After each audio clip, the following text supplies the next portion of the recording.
सभी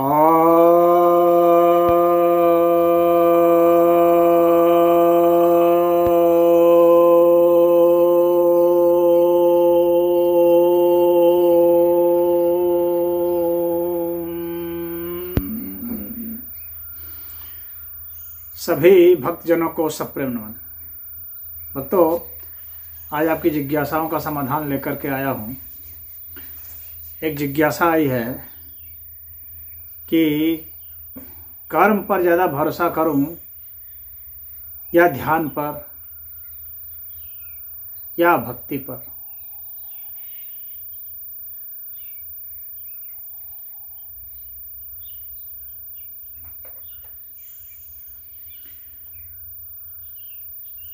अगर इन तीनों में चुनाव ही करना हो तो कर्म पर ही ज़्यादा भरोसा किया जा सकता है।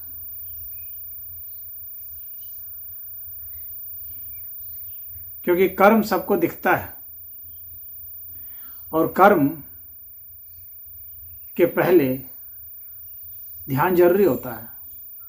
बिना ध्यान के आप कर्म नहीं कर सकते। हालांकि वो ध्यान का बहुत छोटा छोटा बिंदु हो सकता है, जिसको धारणा कहते हैं, यानी छोटा छोटा स्पेल हो सकता है, और बिना संपूर्ण चिंतन के भी कर्म हो सकता है। लेकिन कर्म चाहे कैसा भी हो, वह सदैव प्रमाणिक होता है।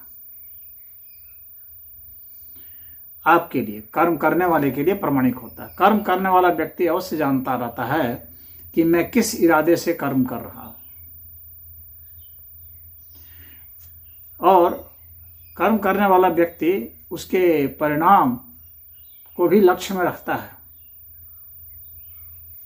वह परिणाम उसे मिले या ना मिले, परंतु उसका प्रयास तो यही रहता है कि वह मिल जाए। उस ध्येय से वह करता है। अर्थात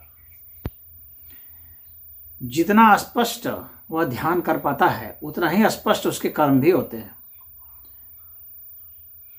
और जितनी स्पष्ट उसकी चिंतना शक्ति होती है, जितना बढ़िया विश्लेषण होता है, उसके आधार पर भी उसके कर्म होते हैं। दुनिया को भी कर्म ज़्यादा दिखता है आपका। कर्म से ही ज़्यादा सीख लेते हैं लोग, इसलिए कर्म का ही प्रभाव ज़्यादा है। कर्म को एक अनपढ़ आदमी भी समझ सकता है, एक तेज तर्रार व्यक्ति भी समझ सकता है, एक भावुक व्यक्ति भी समझ सकता है। अब कर्म के पीछे मनसा क्या है, यह बात अलग है। उसके पीछे भाव क्या है, वह बात अलग है। तो उसके पीछे भाव क्या है, उसके पीछे विचार क्या है, उसके पीछे धारणा शक्ति क्या है। लेकिन चाहे भाव हो या ध्यान हो, वह कर्म के रूप में अभिव्यक्त अवश्य ही हो जाता है। उसको कोई समझ पाता है या नहीं, उस भाव को, बात दूसरी है। लेकिन कर्म को तो लोग समझते ही हैं। इसलिए सबसे पहले यह है, आप प्रमाणिक कर्म को ही मानिए। कन्फ्यूजन नहीं रहेगा आपको। ध्यान में कितना कन्फ्यूजन होता है, ध्यान हुआ कि नहीं हुआ, भक्ति हुई कि नहीं हुई, सही भक्ति हुई कि नहीं हुई। लेकिन कर्म के विषय में व्यक्ति को पता हो जाता है। इसलिए प्रमाणिकता के लिए मैं कहूँगा कि आप कर्म को ही प्रमाणिक माने। इसलिए कर्म योग बहुत महत्वपूर्ण है। अगर ध्यान से ही होना होता तो भगवान क्यों फिर गए रावण को मारने के लिए? उनको मारने का कर्म क्यों करना पड़ा? कृष्ण भगवान क्यों गए कंस को मारने के लिए? क्यों गए दूत बन करके? तो तमाम तरह के प्रश्न खड़े हो जाएंगे। वही बैठे बैठे ध्यान से ही कर देते। उनको अवतरित होने की भी जरूरत नहीं थी, आकार में आने की जरूरत ही नहीं थी। परमात्मा तो कहीं से भी कुछ भी कर सकता है, तो उसे अवतरित होने की क्या आवश्यकता? कर्म करने के लिए अवतरित होना ही पड़ेगा, और कर्म की प्रमाणिकता को भी सिद्ध करने के लिए कर्म करना ही पड़ेगा। कर्म के बिना नहीं कोई ठाव। तो इसलिए कर्म भरोसे का है।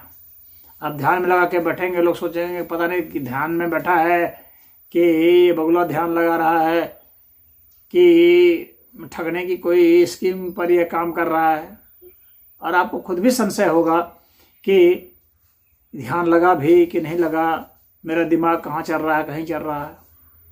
लेकिन कर्म को अंजाम देने के लिए तो आपके दिमाग को वहाँ चलना ही पड़ता है, नहीं तो वह कर्म संपादित ही नहीं हो पाएगा, उस कर्म को आप पूरा ही नहीं कर सकते। इसलिए दिमाग तो वहाँ लगाना ही पड़ता है, और कर्म पूर्ण रूप से हो इसके लिए सिर्फ दिमाग ही नहीं बल्कि उसके पीछे सही भाव भी होना चाहिए। सद्भाव से ही सत्कर्म हो पाएंगे। तो किसी के कर्म को भी देख अंदाजा लगाया जा सकता है कि यह दुर्भावना से किया गया है कि सद्भावना से किया गया है। यह ठीक है कि उसमें छल प्रपंच भी हो सकते हैं तत्काल, लेकिन अगर पूरा उसका स्ट्रीम का लॉन्ग रेंज देखेंगे तो आप समझ जाएंगे कि नहीं, इसके पीछे भावना वास्तव में क्या भावना थी। कर्म के एक छोटे से स्पेल को देख करके भावना हो सकता है आप ना समझ सके, लेकिन कर्म के पूरे स्पेल को देखेंगे, पूरे रेंज को देखेंगे, पूरे एपिसोड को देखेंगे तो आप समझ जाएंगे कि इसके पीछे वास्तविक भावना क्या थी। इसीलिए भावना भी कर्म में प्रकट होकर के ही रहती है, कितना भी छुपाए। जैसे कि कंपनियां हैं, आती हैं, कहती है कि आपका 100 रुपया का हम 1000 रुपया बना देंगे। उसके पीछे भावना उसकी ठगी की है, लेकिन आपको शुरुआत में पता नहीं चलता। लेकिन जब कंपनी भाग जाती है, यानी भागने वाला कर्म संपादित हो जाता है, तो पता चल जाता है ना कि इसके पीछे भावना क्या थी।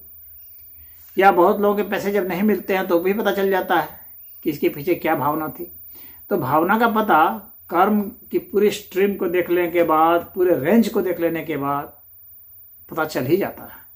तो भाव छुपाए नहीं छुपता है। इसीलिए बहुत सारे साधु संत हैं जो थोड़े से समय में कुछ चमक जाते हैं, क्योंकि उनके पीछे की भावना का लोगों को पता नहीं चलता है। इधर उधर की बातें करके या छोटे मोटे ऐसे कर्म करके वे लोगों को भरमा देते हैं, लेकिन बहुत लंबे रेंज में जब उनका अवलोकन 50 साल 30 साल तक किया जाता है तो उनके पूरे कर्मों की पोल पट्टी खुल जाती है।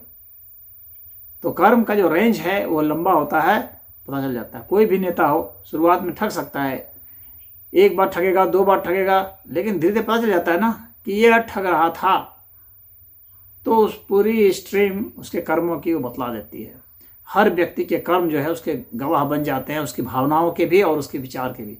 तो किस विचारधारा से व्यक्ति कर्म कर रहा है वह, और किस भावनाओं से कर रहा है वह, ये दोनों ही पता चल जाता है। पूरे उसके जीवन काल का अगर कर्मों का आप लेखा जोखा ब्यौरा देखेंगे, विश्लेषण करेंगे तो आपको पता चल जाएगा। तो कर्म आपकी पोल पट्टी खोल देते हैं, समाज के लिए भी और आपके लिए तो उसी समय पोल पट्टी खुली हुई है।